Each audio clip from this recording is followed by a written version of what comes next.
-5, -4, -3, -2, X -1.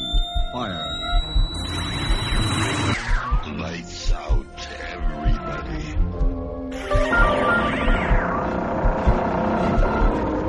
The creaking door. Dimension Inner Sanctum Mystery. X -1.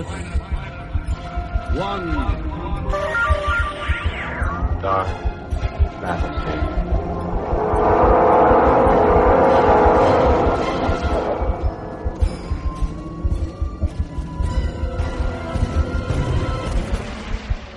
Hello everyone, welcome to Sci-Fi and Horror, brought to you by Dwayne Old Time Radio. Sci-Fi and Horror features some of the best programs from the golden age of radio, including X-1, Orbiter X, Dimension X, Slot X's, Lights Out, Ray Bradbury, Dark Fantasy, and many, many more. Before we start today's sci-fi and horror thriller, if you enjoy what I'm doing, let me ask you to subscribe to my channel. Subscribing is 100% free, and you will receive notifications on new posts.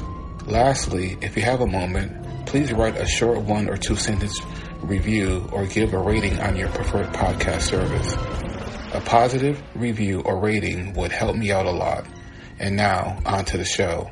And again, thank you for your support. Hope you enjoy. We have the second episode from Orbiter X. This drama is titled Conflict in Space, and this episode aired October 5th, 1959.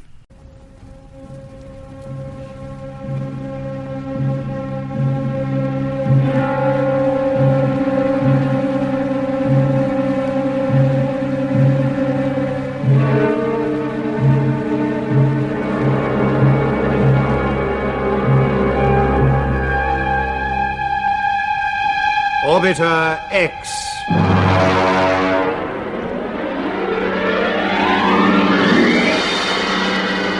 Episode 2, Conflict in Space.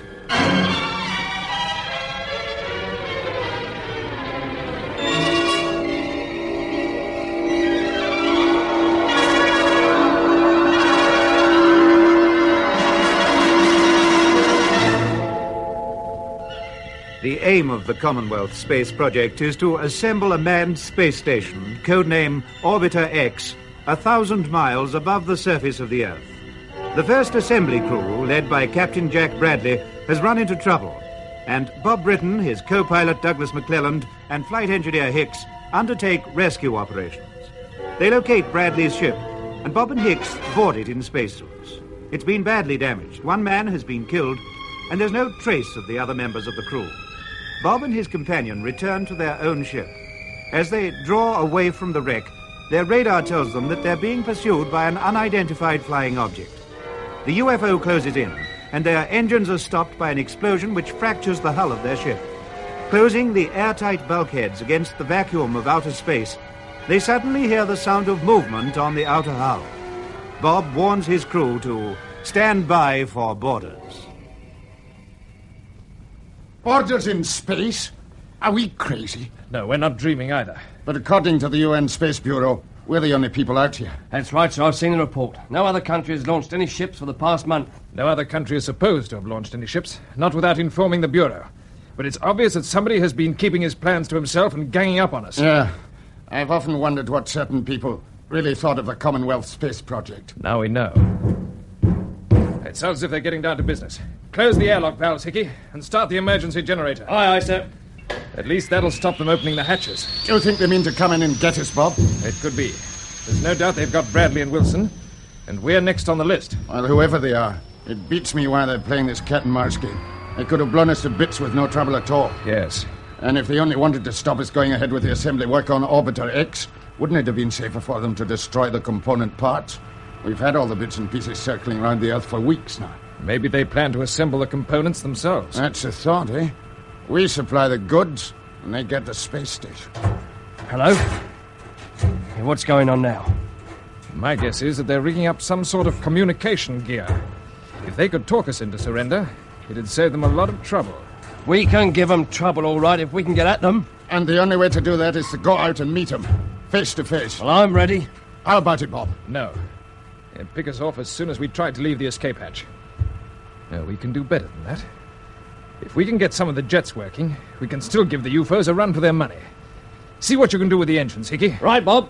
And you, Mac, get cracking on the intercom. Okay. You might break through the interference. Right. Hello, CSP. Orbiter 2 calling CSP Woomera. Orbiter 2 calling CSP Woomera. Are you receiving me?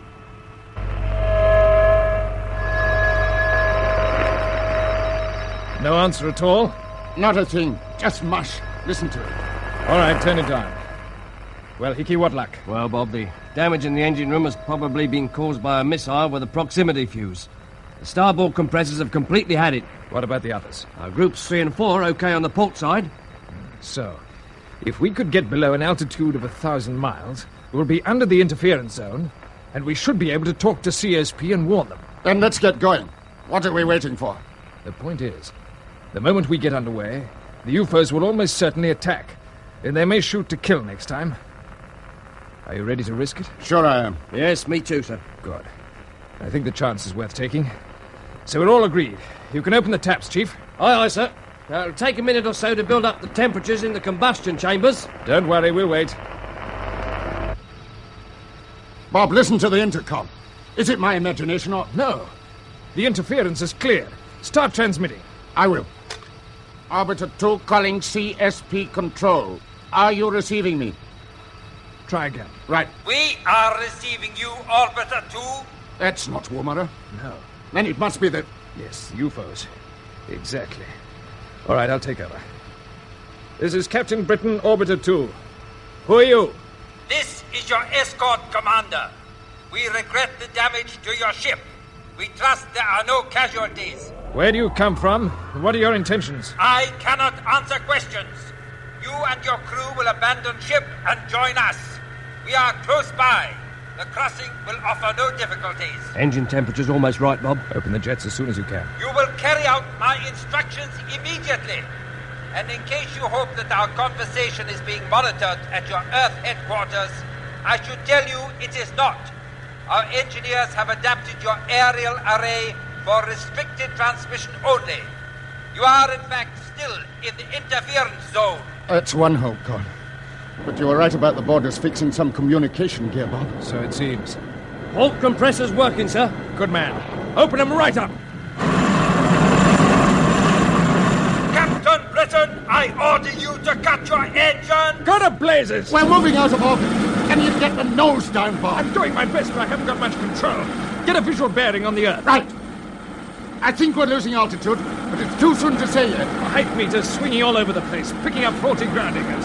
What's the other ship doing, Hickey? He's close to stern. I can see his blip on the scanner. Now he's moving under our port quarter. Check your spacesuits. He'll start throwing things any second now. Calling Orbiter 2. Unless you cut your engines immediately, we shall fire on your port jets. Keep going, Bob. There's nothing else we can do. Close your helmets and switch over to helmet intercom. Check. Helmet closed. Intercom working. And we're beginning to lose height, Bob. The enemy's close on our quarter, sir.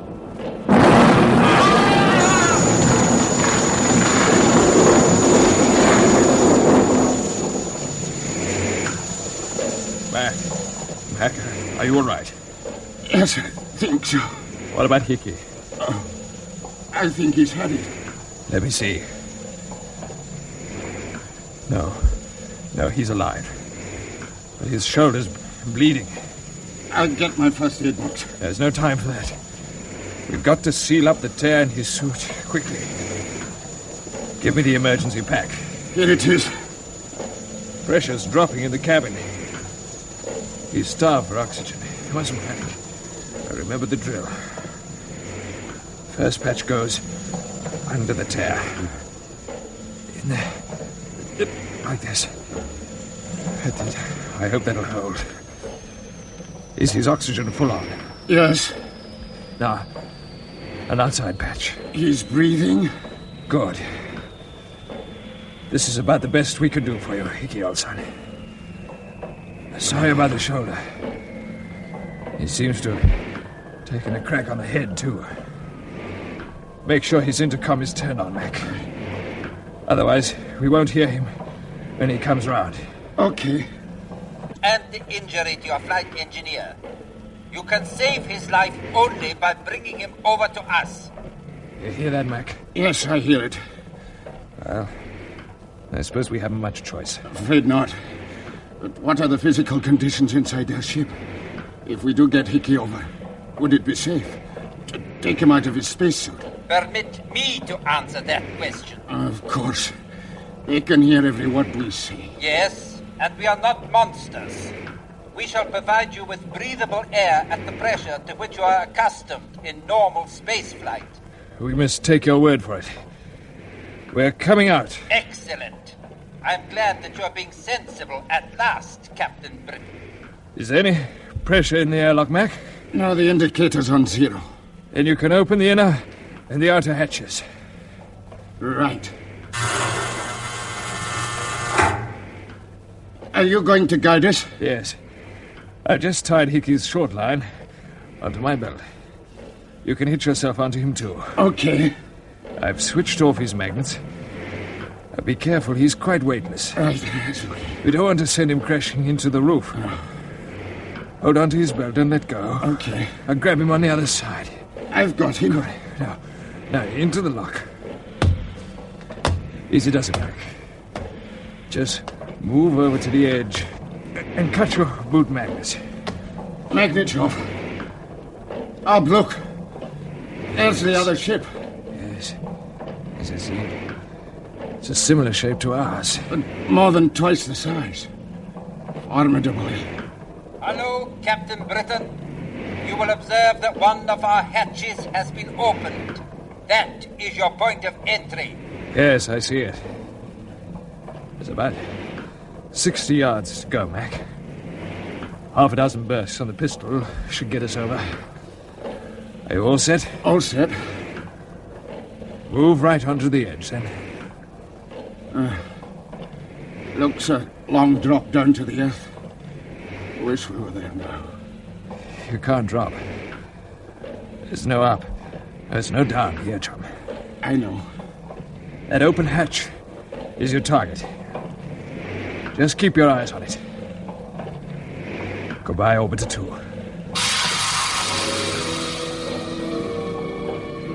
We're away. Yes, we're away. 3 minor and not very heavenly bodies. Steady as you can now, Mac. I don't want to overshoot the target. We're bang on. Can you see any signs of life aboard? No. They're probably watching us through vision cameras. Switch on your magnets. Almost there. Here we go. How's that for a 3-point landing? Nice work. This is certainly some ship. Seems bigger than ever when you're actually on it. Yes. How's Hickey looking? He's breathing. That's about all I can tell. Better get him inside quickly. Come on. Close the outer hatch when you're through. Right. Into the airlock.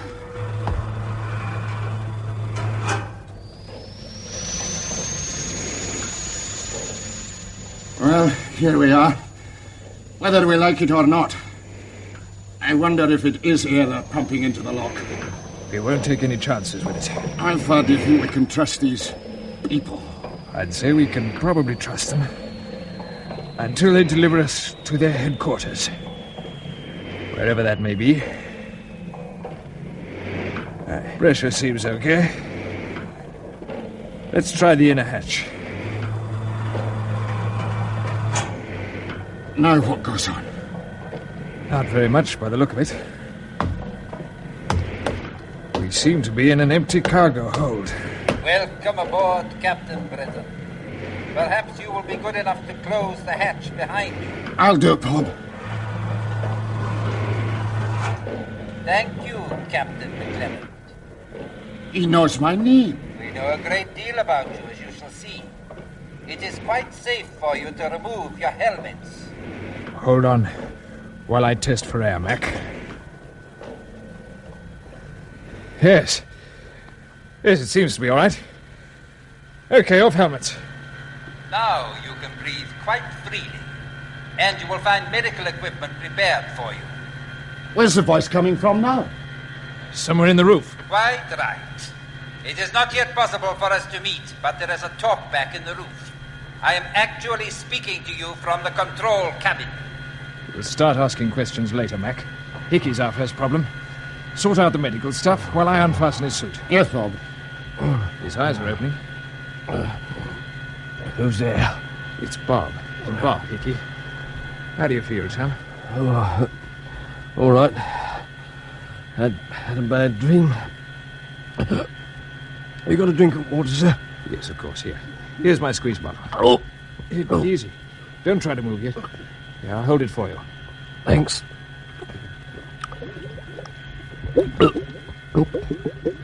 Steady. Here's the medical box. They've laid on plenty of dressings and surgical instruments. We'll soon have that shoulder of yours cleaned up, Hickey, my boy. Oh, thanks. I remember there was an explosion. Where are we now? We're aboard the UFO. What? Ooh. Yes, dear. There was nothing for it, Hickey. Mac and I had to bring you over. Hope I wasn't a lot of trouble, sir. No, none at all. But who are the UFOs? We don't know yet. Shh, listen. They're transmitting WT. It's being relayed from the control cabin through the talkback. They've cut the speaker. Did either of you get any of that? Not really, but the start of it sounded like our call sign. Yeah, it did too. It's obviously something to do with us. Yes, but what? I'd give a lot to know what's in that message and who it's intended for.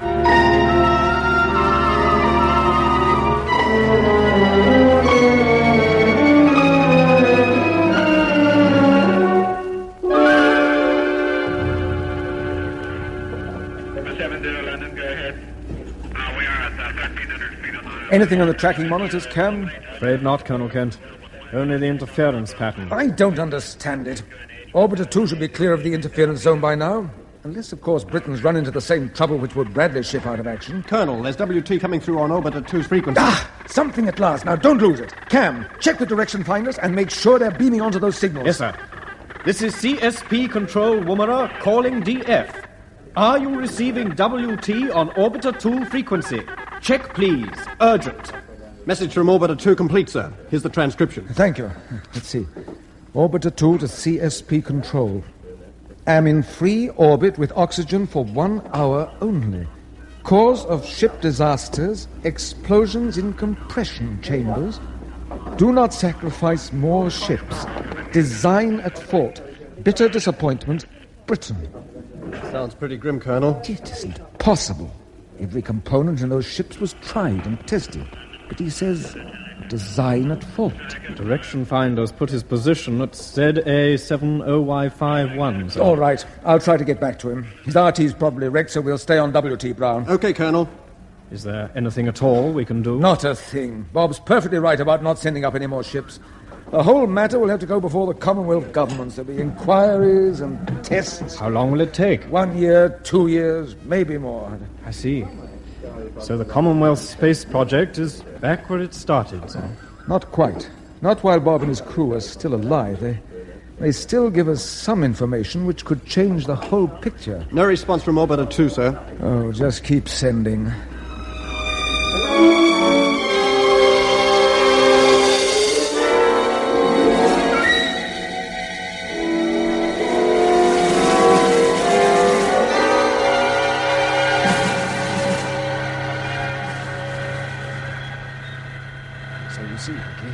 You, Mac, and I have the responsibility of finding out who the UFOs are, where they come from, and what their plans are. We must get that information back to CSP, whatever the cost. Yes, I understand. If only there was some way of getting... Attention! We are about to move out of orbit. You are advised to strap yourselves down on the mattresses which have been provided. Get weaving, boys. If we suddenly start accelerating with about 10G thrust, we'll be spread all over the bulkheads. Yes. You will hear a warning signal begin 10 seconds before we open the jets. Well, they've started the compressors. Fasten your straps. Can you manage yours, Hickey? Yes, just about, I think. Yeah, I'll give you a hand. How's your shoulder? It's fine. Those dressings must have had something pretty good in them. Just the joint that's a bit stiff, that's all. You'll be okay. Yeah, I'll be okay. You look after yourself, sir. Yes, I think I better.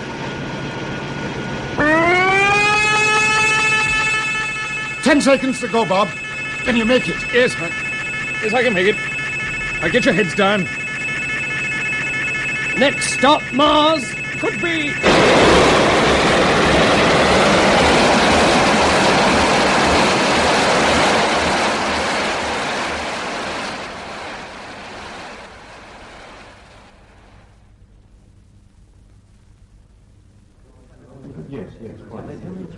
Colonel Kent. Yes? The interference is clearing on the sound channel, sir. What about the vision monitors? Yes, the pattern is disappearing, Colonel. Picture coming up on monitor 1. Yes, it's one of our ships. But which, Bradley's or Bob's? Start calling again. Cape York tracking station reports that the interference zone is fading and moving off to the west. Too late to help us. In his last message, Britton told us they had oxygen for only 1 hour. And that's long past. Still, I'll try a call on RT. CSP calling Orbiter 2. You are now in the clear. Come in, please. No. Nothing there, sir. No. Nothing. Not long ago, you asked me if we were back where we started, Camm. I'm afraid the answer now is yes, we are. Right back where we started.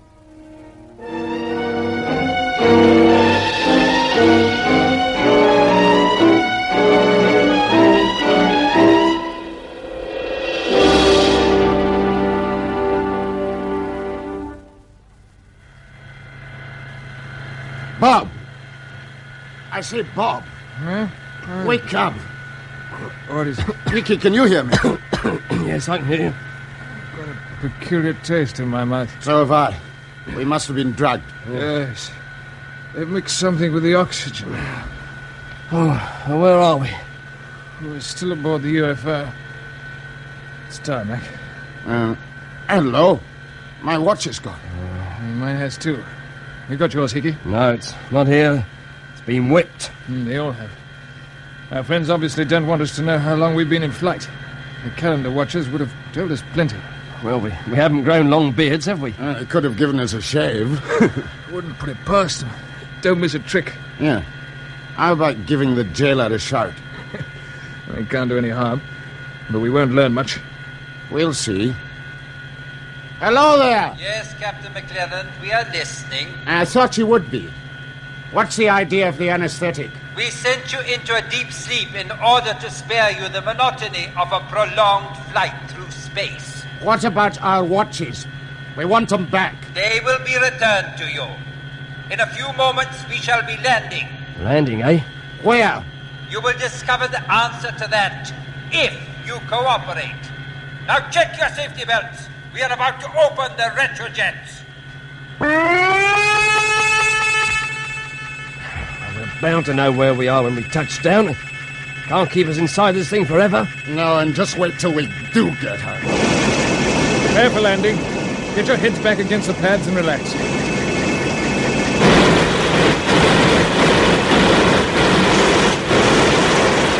We're coming down through an atmosphere by the feel of it.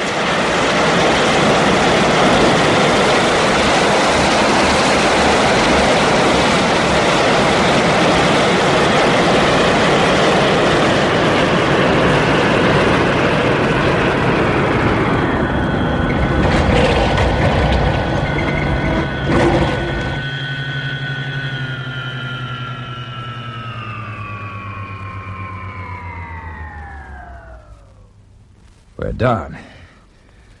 Right, unfasten your straps. Golly, I can hardly move.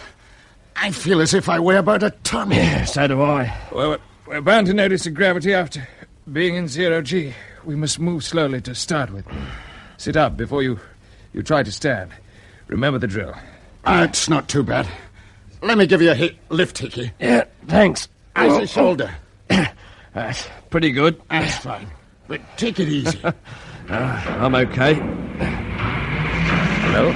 Ship's moving again. Now, what's going on now? It feels as though we're going down on some sort of lift.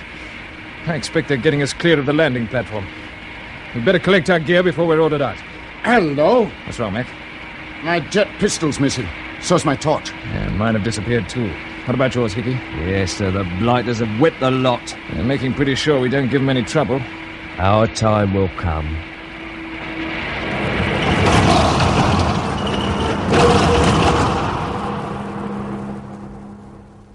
Hello, Captain Britton. The jailer's calling again. You are now about to leave the ship. For your own safety, it is essential that you should follow my instructions precisely. All right, I'm listening. The ship has passed through an airlock into our underground hangar. You will not need your helmets and breathing apparatus. You may move straight through the inner and outer escape hatches. Do you think this is a trick, Bob? It could be. We must watch our step. Carry on! All right. Come on, boys. I'm going to open the outer hatch now. Are we all set? Yeah. Yeah, all set, sir. Right. Here we go, then. Oh, it's as black as pitch out there. Now we know why they took away our torches. Yes. This is all part of the shock treatment. Hey, look, there is a light. Where? It's coming up, just a faint glow over that steel door ahead. Yeah, there is. Hello there. They're raising it for us. Yes. A pretty massive affair it is, too. Must have been made as a safety precaution in case of fire out here in the hangar. You are now about to enter the control center. After passing under the raised screen, you will go through the first door, which you will find on the right-hand side of the tunnel. Here we go. It's not going to be easy to get out of here, eh? No, it isn't.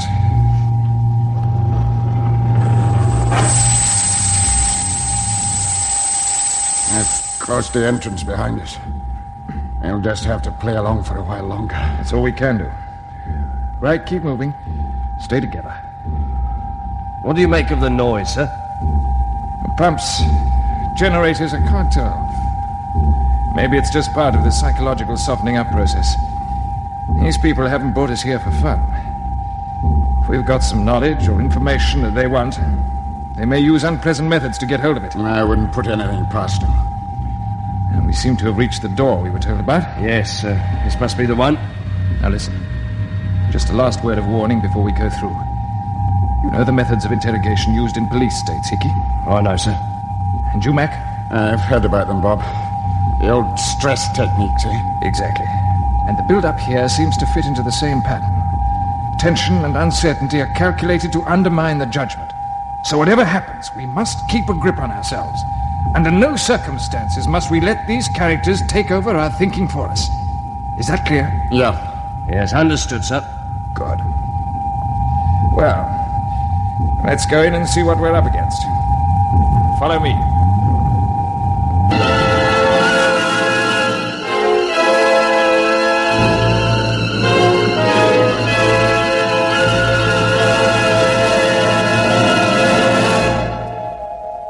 That was the second episode of Orbiter X, an adventure in the conquest of space by B.D. Chapman.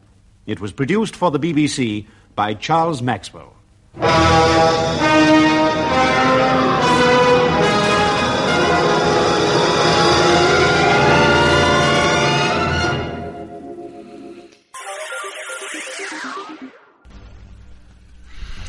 Thank you for listening. If you enjoy what I'm doing, I ask you to please subscribe to my channel or channels.